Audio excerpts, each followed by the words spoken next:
Paz do Senhor, mulheres que oram, bom dia, boa tarde, boa noite, boa madrugada, bom momento de você com Deus e o estudo de sua palavra, 8º dia do nosso devocional, eles escolheram Deus. O texto de hoje para a leitura está em Gênesis, capítulo 31. Deixarei para que você faça essa meditação, porque senão nosso áudio ficará muito extenso. Também leremos 1 João, capítulo 3, do verso 18 ao 24, que diz assim: Filhinhos, não amemos de palavra nem de língua, mas de fato e de verdade.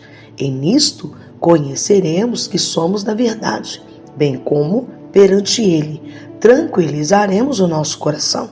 Pois, se o nosso coração nos acusar, certamente Deus é maior do que o nosso coração e conhece todas as coisas. Amados, se o coração não nos acusar, temos confiança diante de Deus, e aquilo que pedimos dele recebemos, porque guardamos os seus mandamentos e fazemos diante dele o que lhe é agradável.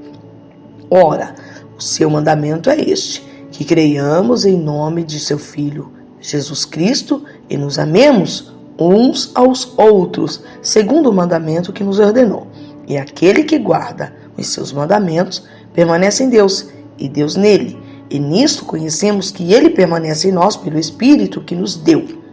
Por favor, querida, não deixe de ler Gênesis 31, porque ao estudarmos Gênesis sob uma perspectiva literária, nós aprendemos muito sobre Jacó. Jacó é o protagonista, a pessoa que muda durante a narrativa.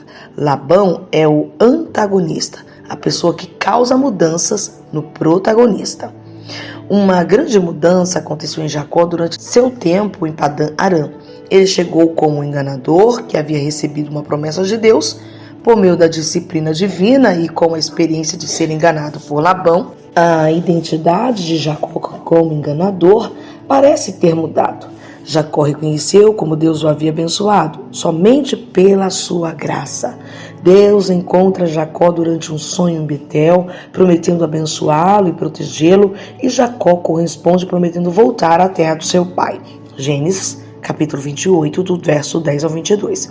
Neste ponto, Deus encontrou Jacó num segundo sonho e instruiu a pegar sua família e suas posses e voltar para sua terra. Jacó obedeceu. Ao reconhecer a forma como Deus cumpria suas promessas, Jacó foi fiel e cumpriu o voto que havia feito a Deus. Esses eventos mostram que, embora não fosse perfeito, Jacó estava se voltando para Deus e se afastando de seus próprios recursos. Em vez de continuar a lutar com Labão, Jacó partiu, obedecendo às instruções que havia recebido do Senhor. Deus ordenou o retorno de Jacó, portanto, sua proteção para Jacó e sua família era certa. As bênçãos de Deus haviam sido derramadas sobre Jacó por meio de sonhos, disciplina, uma família e muitas posses. E era tempo de Jacó mudar, obedecer e seguir a Deus. Não importa o nosso passado, quantas vezes tenhamos agido como Jacó, enganado outros ou confiado em nós mesmas, podemos sempre escolher obedecer a Deus. Seja a primeira vez que nos voltamos a Ele ou estejamos retornando, Ele sempre estará disposto a nos perdoar. Podemos nos voltar para Ele e prometer ser fiéis, certas de que Ele será gracioso conosco. Jacó obedeceu o mandamento específico de voltar para casa. Deus nos ordena claramente a crer no seu Filho Jesus Cristo e nos amar uns aos outros. Quando obedecemos os mandamentos de Deus, podemos ter certeza da sua proteção. Quando Ele decide nos abençoar e nós o obedecemos, crendo no seu Filho, podemos ter confiança de que seu amor e graça cobrirão as nossas vidas. Queridas, nós lemos Gênesis 31, que eu creio que você está fazendo essa leitura. E também lemos 1 João, capítulo 3, onde o escritor fala sobre se o coração não nos condena. Se o coração não nos condena, precisa ficar muito claro que é aquele coração de quem está em Deus, de quem obedece a Deus, de quem está vivendo os mandamentos de Deus. E qual é os mandamentos? Crer em Cristo, pôr a sua fé em Cristo como Salvador, remidor, perdoador, galardoador, aquele que redime a nossa alma, o único que salva, que liberta, que transforma, o único caminho, a única porta. Ter essa certeza, essa convicção, que não é pelo que eu faço, não é meus méritos, e sim a graça e a misericórdia e o sacrifício salvífico na cruz do Calvário que Cristo fez por nós é que me redime, é que me perdoa, é que me traz de volta a Deus. Ter essa confiança, essa certeza. E a segunda coisa é amar a Deus e estar amando ao próximo como a mim mesmo. Viver isso em unidade, viver isso ao mesmo tempo, crendo em Cristo como perdoador e amando a Deus e ao próximo como a nós mesmos. Então, quem vive desta forma, o coração não acusa. Não há como viver situações delicadas de pecado, aqueles pecados absurdos, tem aquelas falhas que o ser humano pratica, né? E neste momento o escritor está dizendo, se o teu coração te acusar, Deus é maior que o seu coração.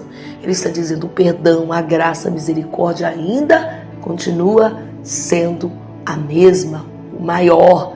Deus está aí para te perdoar, para te ajudar a vencer as suas falhas. Em Gênesis capítulo 31, nós vemos a história do momento em que Jacó sai da casa de Labão, orientado por Deus.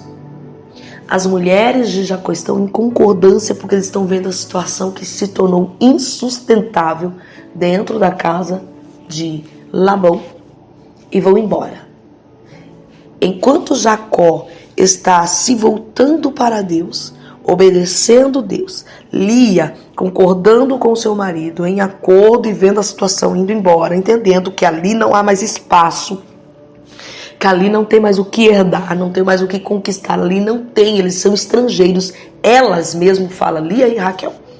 Mas enquanto Jacó e Lia estão percebendo isso de verdade, Raquel diz isso em palavras, mas as ações da Raquel é outra, porque ela rouba, leia o texto, meninas, ela rouba os ídolos de seu pai. O coração dela ainda está dividido, ela ainda não quer abrir mão da herança, porque aqueles ídolos simbolizavam duas coisas. Primeiro, era um deus, uma forma de adoração, e também simbolizavam que quem possuísse aqueles ídolos também era o detentor da herança. Era aquele que dizia, as terras são minhas, porque esses ídolos eram passados de família, de pai para filho e assim sucessivamente, como prova de que a família adorava aquele Deus e aqueles ídolos era como se fosse um documento de herança. Então Raquel rouba os ídolos como uma forma de herança. Ela não confiava em Deus. E ela não estava em concordância com o que foi decidido entre Jacó, Lia e ela. Deus orientou, eles até disseram, vamos sair porque daqui não tem mais, aqui não é possível, nós não herdaremos, somos estrangeiras. Jacó e Lia estavam de verdade nesse assunto, Raquel não. E aí João vem dizer, quando vocês disserem que amam, não seja de palavra, seja de verdade. E isso tem uma consequência terrível sobre a vida de Raquel. Nós estudaremos isso mais pra frente. Que nós venhamos ser como Cristo nos orientou a ser. Que a nossa palavra seja sim, sim e não, não. Que isso venha do nosso coração, que seja verdadeiro. Isso é postura de quem escolhe a Deus. Não quer viver de engano e nem enganar ninguém. Que Deus nos ajude. Voltaremos amanhã, se assim Deus nos permitir. Beijo.